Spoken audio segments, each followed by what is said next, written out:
I want to get back to politics and bring in Congressman Matt Gaetz, Republican from Florida.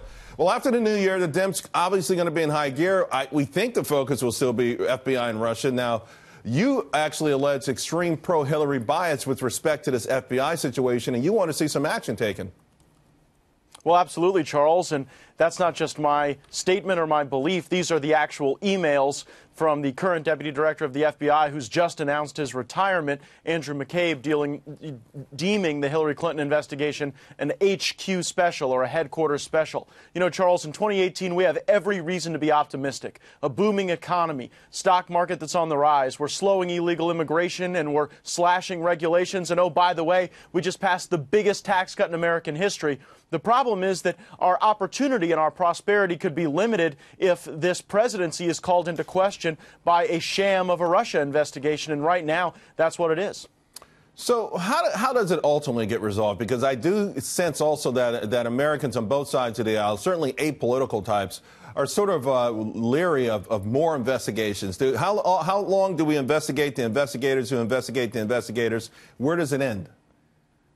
Well, the first thing we need to do is acknowledge the fact that there was absolutely no collusion between the president's campaign and the Russian Federation. I mean, I think now Mueller's trying to make the allegation that we were all on the same internet together, so there must be some connection. That's ludicrous. The next thing we need to do is we need to change the laws so that this never happens again, so that you never have an opportunity for someone like James Comey to take the Hillary Clinton investigation out of the hands of the very competent professionals at the Washington field office and instead use a process that really departs from the standard procedures. And so I think with the passage of some transparency legislation that provides adequate oversight over the Department of Justice and the FBI, we can move past all of this and really get to what you described, an infrastructure bill that'll rebuild this great country. And hopefully we can pay for that infrastructure bill with some welfare reform and entitlement reform so that we don't continue to deficit spend, but we actually solve some of the workforce challenges that many of our small businesses feel. Do you worry at all, though, that when you start to talk about the inability to spur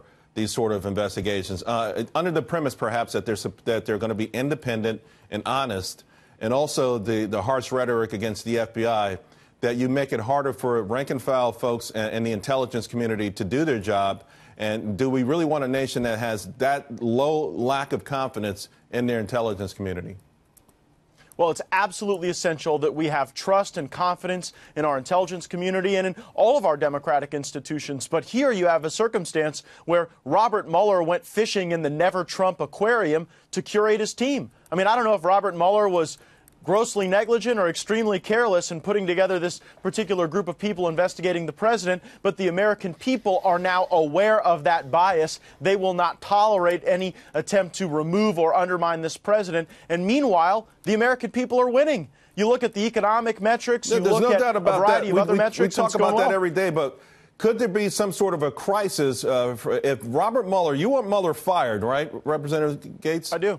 If he is fired, correct, could that change the entire dynamics of our country? Because a large part of economic success is a sort of enthusiasm. It's an enthusiasm that, you know, they call it the virtuous cycle. It's hard to manufacture. When you get it, you don't want to lose it.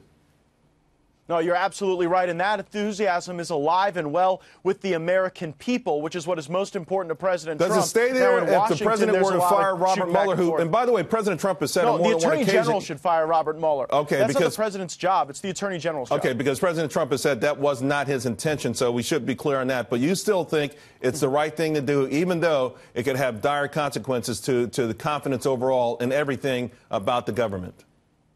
I don't think that that would create the dire consequences. I think dire consequences are created when you have the possibility of this Mueller probe lasting for years and undermining the legitimacy of the duly elected President of the United States. I think that's the far greater risk. I think having the Attorney General step up, acknowledge this investigation has produced nothing, ending it, and then let's move on to the very important work we have to improve quality of life for the American people. Well, the longer it has lingered on, the less credibility it has gotten. So this may be something that they're probably pondering on their own right now. Representative Gaetz, always great to have you on. Thank you very much. Good to be on, Charles. Hey, listen.